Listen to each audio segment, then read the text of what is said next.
సాంప్రదాయబద్ధమైన కుటుంబ స్త్రీలు, మర్యాదస్తులైనటువంటి మహిళలను మీరు కడపకు మీటింగు తరలించే ప్రయత్నం బలవంతంగా తీసుకుపోతారా?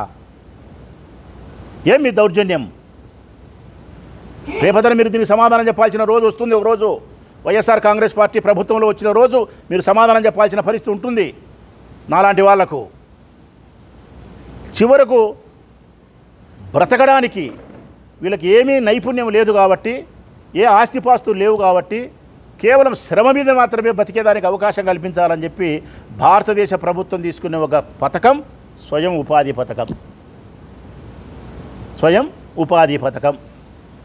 పల్లెల్లో అయితే ఏమంటారు? ఆ పథకాన్ని ఏమంటారు? పల్లెల్లో ఉపాధి హామీ పథకం. ఇంకా మొరటుగా చెప్పాలంటే కరువు పని అంటారు. కరువు పని అంటారు. ఈ కరువు పనికి పోయే వాళ్ళను ఎవరైతే ఉండారో శ్రమజీవులు, కూలీలు, వాళ్ళ మీద ఒత్తిడి. గ్రామాలలో బస్సు పెడతానాం, మీరు బస్సు ఎక్కాల్సిందే, బస్సు పెడతానాం, బస్సు ఎక్కాల్సిందే, లేకపోతే రేపొద్దున మీ దాంట్లో నుంచి తీసేస్తాం, కరువు పనికి రాకుండా చేస్తాం. కరువు పనికి రాకుండా తీసేస్తే ఏమవుతుంది? మన పెళ్ళాం పిల్లలు భూ పెట్టలేడు అంటే మీ మహా కరోనాకు వచ్చేదానికోసం వాని పెళ్ళాం పిల్లలు భూ పెట్టే శ్రమ చేసే పని నుంచి కూడా తొలగిస్తామని చెప్తే మీరు రాక్షసులు రా స్వామి. మీరు మానవత్వం ఉండే మనుషులు కాదు, మీరు రాక్షసులు. మీరు కరువు అయ్యే పనులను, పొదుపు సంఘాల్లో సాంప్రదాయబద్ధమైన మహిళలను బెదిరించి బలవంతంగా పిలిపించుకునే ప్రయత్నం. ఆ పిలిపించుకునేదానికి మీకు పూర్తిగా సహకరించేది ప్రభుత్వ ఉన్నతాధికారులు. పోనీ దానికేమన్నా బస్సులు, జీపులు, కార్లు మీ సొంతం పెడుతున్నారంటే ఆర్టీఓ పని చేయాలా, స్కూల్ బస్సులు ఇవ్వాలా, ఇంకొక బస్సులు ఇవ్వాలా. మీరు డబ్బులు కట్టి ఆర్టీసీకో దానికో తీసుకోరు. స్కూల్ బస్సులు, ఆ బస్సులు, ఇంకొకటి ఆర్టీఓ బెదిరించి. అంటే ప్రభుత్వంలో ఉండే వ్యవస్థలు ఏమేమైతే ఉన్నాయో అన్ని వ్యవస్థలు మీకోసం పనిచేస్తే కానీ ఈ మహా కరోనా సక్సెస్ కాదు. ఇంత చేసి మీరు చేసేది ఏంటంటే రాష్ట్ర వ్యాప్తంగా మహా కరోనాను వ్యాప్తి చెంది ఈ రాష్ట్రాన్ని ఒలకాడు చేయాలి, శ్మశానం చేయాలి ఈ రాష్ట్రాన్ని. దేనికి మీ ఉద్దేశం? ఈ 9 నెలల 10 నెలల కాలంలో, సంవత్సర కాలంలో సంక్షేమ పథకాలు బ్రహ్మాండంగా ఇచ్చినాము, బ్రహ్మాండంగా అభివృద్ధి చేసినాము అని గొప్పలు చెప్పుకునేదానికంట. చేసినారా మీరు? సంక్షేమ పథకాలు అమలు చేసినారా? అభివృద్ధి చేసినారా ఈ రాష్ట్రాన్ని? ఇచ్చిన హామీలు నిలబెట్టుకోగలిగినారా? ఒక గ్రామంలోకి పోయి లేకుంటే ఒక వార్డులోకి పోయి సామాన్య ప్రజలను అడగండి. ఉత్సవసారు ముఖాన మీకు ఎంగిలు కూడా కాదు. అసహించుకుంటున్నారు మీ ప్రభుత్వాన్ని, మీరు చేసే పనులను. ఏ ఒక్క పథకం అమలు చేయలే మీరు. 50 ఏళ్ళకు పెన్షన్ అన్నారు, ఇయ్యలే. 1500 రూపాయలు ఆడపిల్లలు ఎంతమంది ఉంటే అన్నారు, ఇయ్యలే. కరెంటు తగ్గిస్తామని చెప్పినారు, పెంచినారు. ఏం చేసినారు? ఏ పథకాలు ఇచ్చినారు? నిరుద్యోగ భృతి 3000 అన్నారు, ఇయ్యలే. 20 లక్షలు ఉద్యోగాలు అన్నారు, ఇయ్యలే. బస్సు పెడతామన్నారు, బస్సు పెట్టలే. అమ్మఒడి ఎంతమంది ఉంటే అంతమందికి అన్నారు, సంవత్సరం ఎగరగొట్టినారు. 2వ సంవత్సరం ఇప్పటికి ఒకరికి ఇలే. ఆరోగ్యశ్రీ నిలబెట్టినారు, ఫీజు రీయింబర్స్మెంట్ ఎత్తిపెట్టినారు. 45 ఏళ్ళ పెన్షన్ జగన్ ఇచ్చినది లేదు, చేనేతలకు 24,000 ఇచ్చేది లేదు. జగన్ ఇచ్చిన పథకాలు ఎత్తిపెట్టినారు, మీరు ఇచ్చామని చెప్పిన పథకాలు ఎత్తిపెట్టినారు. ఇంటిది పోయింది, దావది పోయింది, తోడు 2 పోయినాయి. ఏం చెప్పుకోవాలని మీరు ఈ మహానాడు జరుపుతున్నారు మీరు? దానికి తోడు మళ్ళీ ఇంకొకటి, కడపగడ్డలో జరిపినాం. ఏం నాకు తెలియక అడుగుతాం మీరు? సెంటర్లో, కడప సెంటర్లో రాజశేఖర రెడ్డి విగ్రహం ఉంటే రాజశేఖర రెడ్డి విగ్రహానికి చుట్టూరు మీరు కనపడకుండా మీరు జెండాలు కడతారా? సభ్యత ఉందా మీకు? రాజశేఖర రెడ్డి మేము రామారావు బొమ్మ ఉండే చోట మేము కట్టినామా?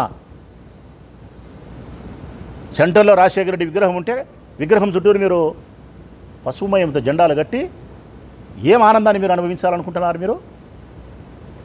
కడపగడ్డలో నడి రోడ్లో రాజశేఖర రెడ్డి విగ్రహం చుట్టూరు మీరు జెండాలు, తెలుగుదేశం పార్టీ జెండాలు కడితే